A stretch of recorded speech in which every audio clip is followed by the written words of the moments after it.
Christmas, guys.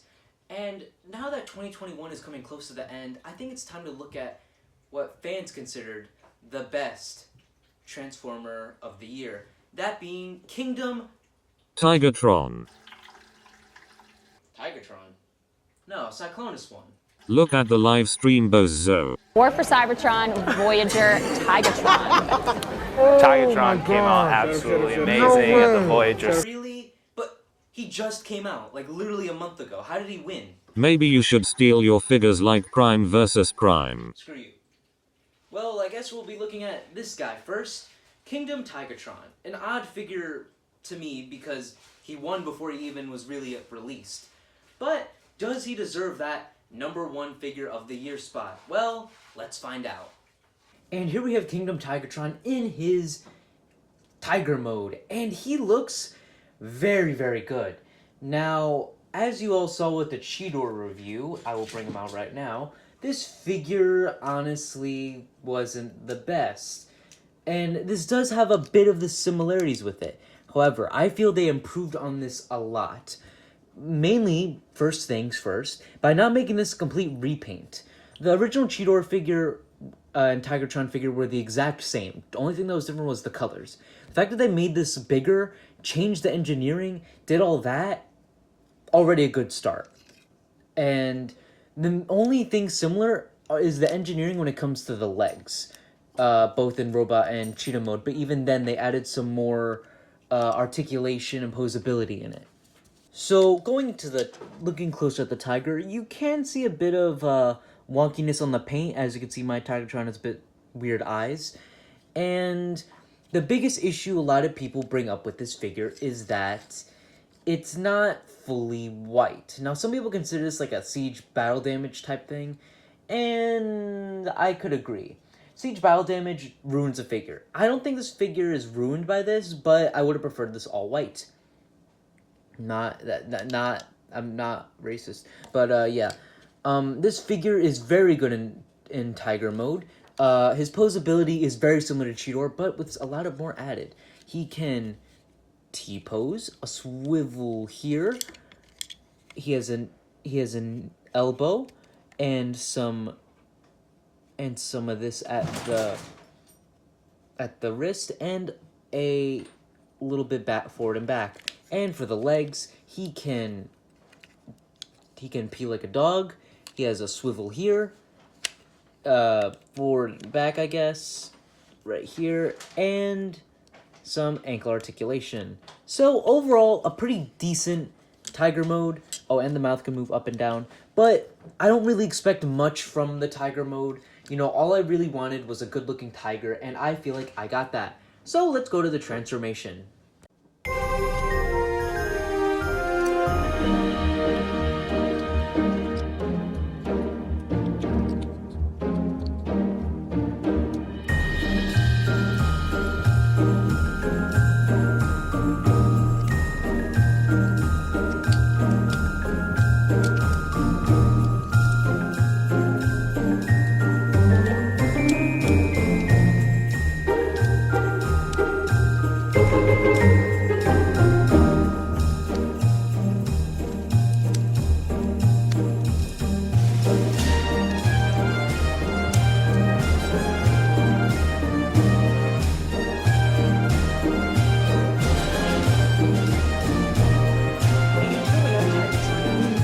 Mode, and this is a great looking robot.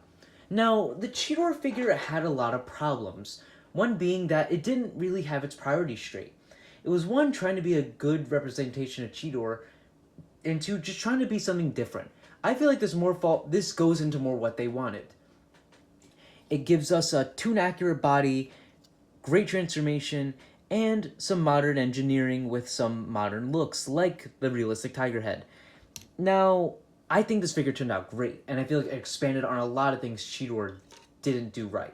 So let's bring in the original Kingdom Cheetor, and as you can see, they scaled this guy up. This figure has a lot of similar engineering to this Cheetor, and I feel like they honestly did a great job changing everything up. I feel like there's no similar exact same pieces in this figure, and I'm very, very happy about that. If they just sized this up, I would have called this figure one of the worst of the year. And I could see why this figure has gotten a lot of people saying it is the best figure that we've gotten in Kingdom. There isn't really much negatives to say. I mean, I gotta keep bringing up Cheetor. But look at the feet. The feet are little nubs on Cheetor. This one, he has heels. Even a little detail like that, they could have added on Cheetor. I don't know why the budget was so low on Cheetor, but whatever. Now, I even prefer the accessories. The original Cheetor came with a tail axe, which I guess is cool, but kind of whack. This, instead, parts forms into a normal tail whip. Now, I feel like this looks a lot better, mainly because it could go in either hand, which is good. And he comes with a gut gun, which is very cool. You know, as much as I really like the gut gun, there are third-party type ideas where it can fold up into the actual tail. So maybe if they make one for Tigatron, I will buy that. But it's nice to have the gut gun. Why didn't Cheetor come with it? I have no idea. This figure had a lot of love put into it, and you could clearly tell the engineers really wanted to make a good-looking Tigatron. The only negative I have personally is the head. It kind of looks a bit off. I don't know what it is. I know he doesn't have the whiskers, and for some reason the head feels a bit squat. I think it might be these parts, but I'm not fully sure. I think this figure looks great. I think everything turned out pretty good with him. And yeah, that's about it. Let's go to the size comparisons. But before we go, for posability, his head could look all the way around. Can't really look up or down.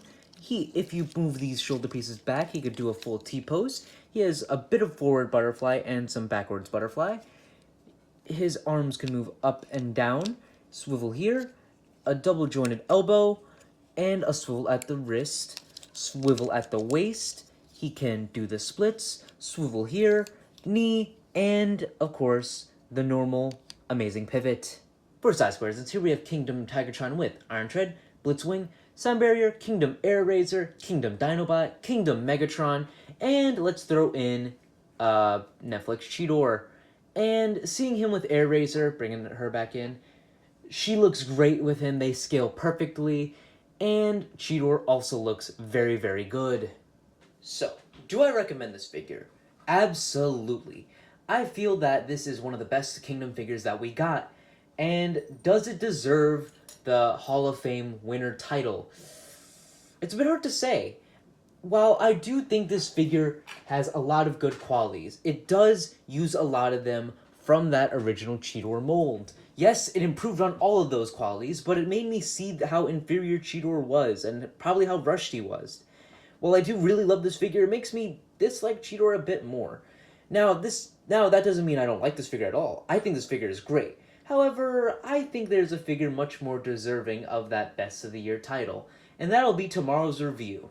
And if you guys enjoyed this video, please like, subscribe. Merry Christmas and Happy Holidays to you all, and I'll see you in the next video. Bye-bye, guys.